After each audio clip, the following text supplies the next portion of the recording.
2 minutes pour comprendre. Aujourd'hui, la cornée, plus précisément les greffes de la cornée. Je suis avec le docteur Michael Assouline. Vous êtes chirurgien ophtalmo. Dans quel cas on est amené à faire une greffe de la cornée? Alors, on rappelle que la cornée, c'est le tissu transparent qui forme le hublot à l'avant de l'œil à travers lequel on regarde.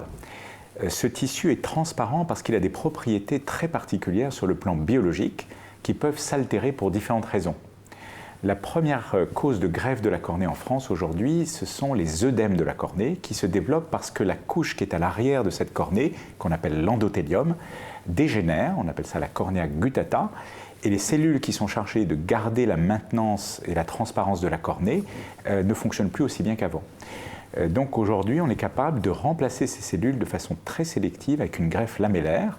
On prélève un greffon chez des donneurs et on transplante ces cellules sur un petit feuillet qui fait 8 microns d'épaisseur. Donc c'est une manipulation un peu délicate. Le symptôme pour le patient, on se met à voir, c'est opaque, c'est ça, il y a une opacité d'un coup qui se forme? Les symptômes sont très caractéristiques. Ce sont les patients qui commencent à voir flou, comme dans du brouillard, le matin au réveil. Et ce flou a tendance à s'éclaircir au cours de la matinée à cause de la résorption de l'œdème. En fait, tout simplement, l'œdème s'évapore à partir du moment où on commence à ouvrir les yeux.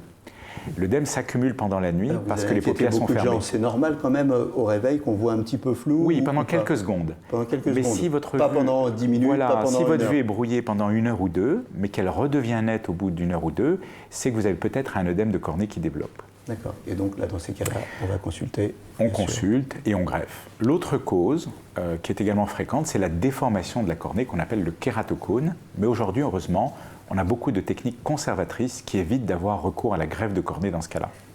Voilà, bon, donc dans tous les cas, de toute façon, quand on a un souci, on va consulter et on sait qu'il y a des solutions, c'est ce qui est encourageant. Tout à fait.